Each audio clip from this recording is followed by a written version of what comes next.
Film dibuka di sebuah kota Rusia saat makhluk mitos berlari bebas di ladang gandum. Hewan itu begitu cepat sehingga meninggalkan jejak cahaya keemasan yang terang di belakangnya. Setelah mengumpulkan kecepatan yang cukup, ia melompat dan menghilang tepat ke awan. Pagi-pagi keesokan harinya, petani pemilik ladang gandum membunyikan lonceng darurat untuk memanggil ketiga putranya. Putra bungsu bernama Ivan membangunkan kedua saudaranya sebelum berlari menuju menara lonceng. Mereka segera tiba di tempat itu, hanya untuk menemukan ladang dalam reruntuhan. Ladang gandum, yang merupakan satu-satunya sumber pendapatan mereka, kini sebagian hancur. Ayah memarahi putra-putranya karena tidak cukup waspada dan memerintahkan mereka untuk berpatroli di ladang setelah matahari terbenam. Tetapi kedua kakak laki-laki itu menggunakan senioritas mereka dan memaksa Ivan untuk melakukan tugas itu sendirian. Malam itu, Ivan duduk sendirian di tepi ladang gandum, berbicara dengan landak peliharaannya. Semuanya tampak normal sampai dia melihat siluet seekor kuda betina besar mendekati ladang. Hewan itu juga melihatnya dan mulai berlari menjauh. Tetapi Ivan dengan cepat melemparkan tali ke arahnya dan berhasil menjerat lehernya. Namun, kuda betina itu terlalu kuat untuk Ivan dan menariknya melalui ladang dan padang rumput. Kuda itu mulai bersinar seperti bintang perak saat menyeretnya dengan mudah. Kuda itu bahkan melompat cukup tinggi untuk melemparkannya melalui awan, memberinya pemandangan yang memukau dari seluruh desa. Ini adalah makhluk mitos yang sama yang mengamuk di ladang gandum tadi malam. Tetapi ketika kuda betina itu turun, ia mendarat tepat di rawa sementara Ivan jatuh di tanah yang keras. Dia melihat hewan malang itu perlahan tenggelam dan mencoba membantunya, sepenuhnya melupakan misi sebenarnya. Ivan mengikat tali ke penggilingan gandum terdekat dan perlahan menarik hewan itu keluar dari rawa. Kuda betina, yang kini sangat lelah dan takut, meneteskan air mata. Ini menggerakkan Ivan dan dia melepaskan hewan itu, tetapi hanya setelah membuatnya berjanji bahwa ia tidak akan lagi menginjak-injak ladang mereka. Kuda betina itu meringkik setuju dan pergi, meninggalkan Ivan dengan ladang gandum yang hancur. Pagi setelah insiden itu, Ivan bangun di kandang, di mana dia terkejut menemukan dua kuda hitam yang tampak seperti bangsawan. Dia melihat pemandangan makhluk megah ini ketika tiba-tiba dia mendengar suara di latar belakang. Dia meraih garpu rumput terdekat, dan bersiap untuk membela diri. Tetapi ketika dia mendekati sumber suara, Ivan terkejut menemukan anak kuda ajaib bungkuk yang kecil. Hewan itu bahkan bisa berbicara, sama seperti manusia. Foal, anak kuda bungkuk, memberitahu Ivan bahwa kuda betina yang dia temui tadi malam adalah ibunya, dan dia telah menghadiahkan dua kuda ini kepadanya. Foal juga akan tinggal bersama Ivan agar manusia itu dapat mengajarinya bagaimana menjadi jiwa yang baik. Tidak lama kemudian, petani tua itu dengan marah berteriak setelah melihat keadaan ladangnya.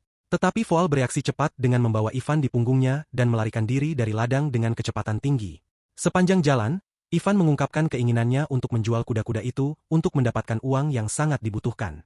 Foal setuju untuk membantu dan mengeluarkan peluit melengking, memanggil kuda-kuda itu ke lokasi mereka saat ini. Kelompok itu kemudian memulai perjalanan ke kota pasar terdekat yang ramai, berharap menemukan pembeli yang cocok.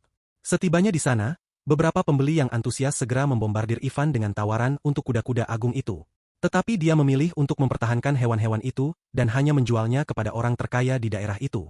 Orang itu kebetulan adalah Raja alias Sart.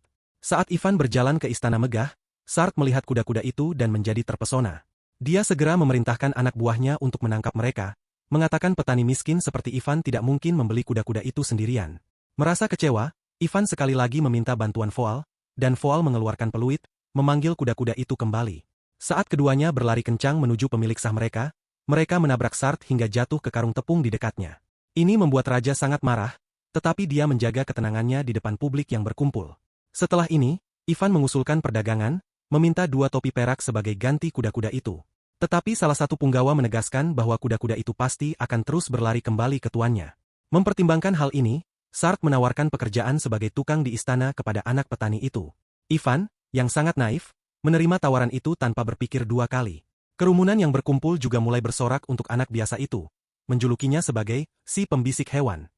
Minggu-minggu berlalu dan Ivan mendapatkan semakin banyak popularitas di kalangan masyarakat umum. Ini membuat Sart cemburu dan dia berusaha mencari cara untuk mengeksekusi Ivan. Suatu hari, punggawanya memberinya ide, mengirim Ivan dalam misi untuk menangkap burung api legendaris. Itu adalah tugas yang mustahil yang secara efektif akan menjamin kegagalan Ivan dan memberi mereka alasan untuk mengeksekusinya. Sart benar-benar menyukai ide itu dan langsung menyetujuinya. Kemudian, ketika Ivan mengetahui tentang misi itu, dia bertekad untuk menyelesaikannya. Foal memperingatkannya bahwa burung api tidak pernah dijinakkan oleh siapapun, tetapi Ivan tidak bergeming dari keputusannya. Jadi, keduanya akhirnya memulai perjalanan mereka. Sepanjang jalan, mereka berkelana ke hutan untuk mengumpulkan beberapa obat penenang yang disebut kacang mimpi untuk memancing burung api. Mereka berjalan sepanjang hari dan akhirnya mencapai oasis di gurun, yang merupakan rumah binatang itu. Di sana, mereka melihat peringatan tentang keberadaan pasir cair. Tetapi Ivan mengabaikannya dan melemparkan kacang mimpi sebelum bersembunyi di dekatnya. Setelah beberapa saat, burung megah itu muncul dari tanah dan mulai mengunyah makanan ringan itu. Kacang penenang itu mulai memabukkan burung itu. Tetapi sebelum tertidur, burung itu melihat kedua pemburu itu dan mulai menyerang mereka. Ivan dan Voal hampir terbunuh. Tetapi entah bagaimana mereka berhasil menyelamatkan satu sama lain.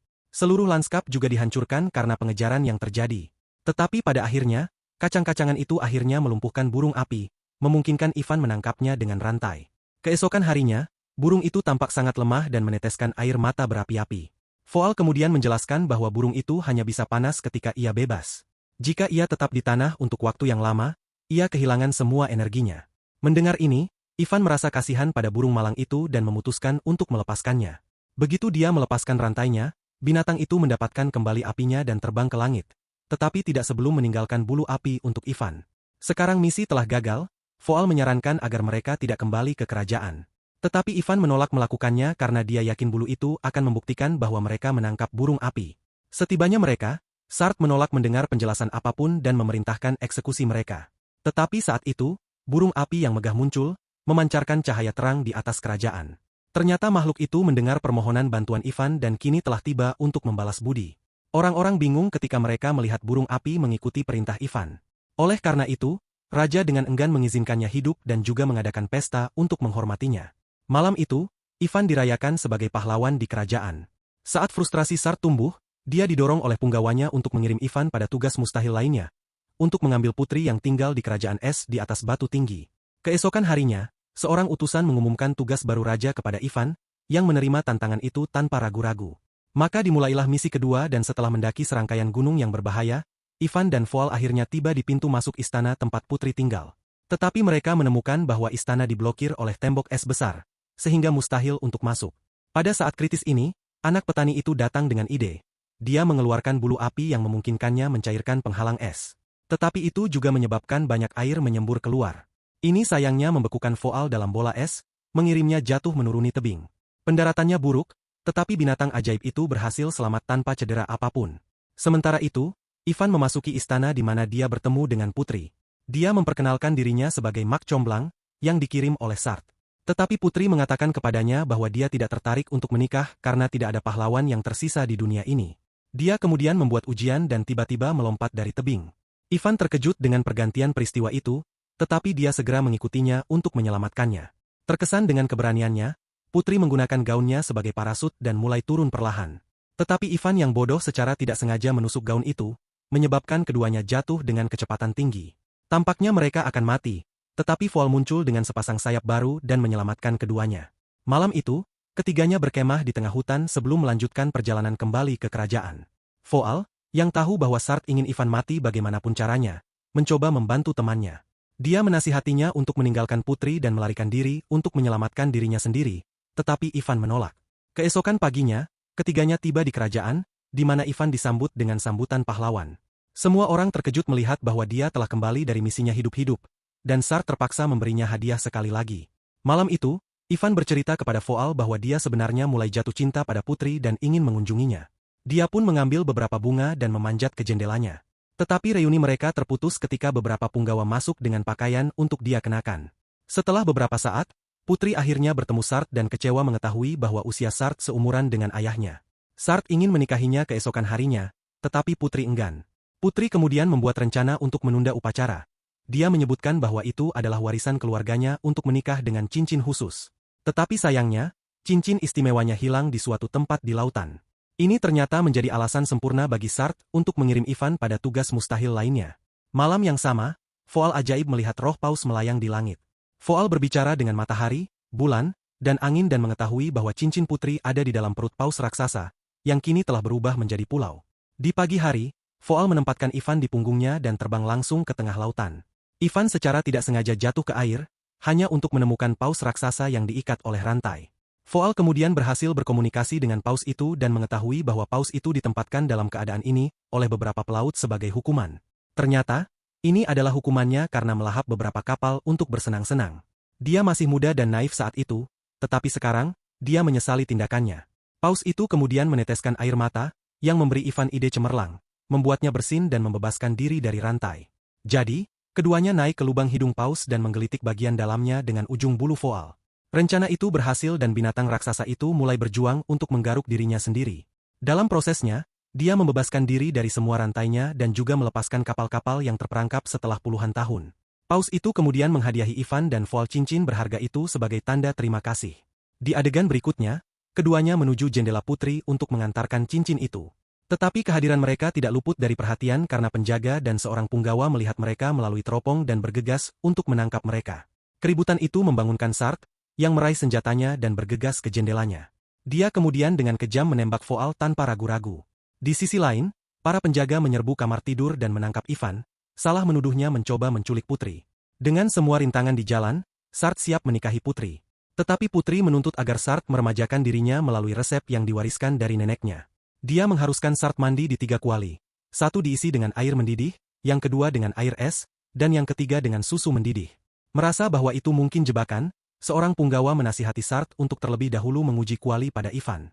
Malam itu, putri diam-diam memberitahu voal bahwa dia tahu cara melewati tes permajaan itu.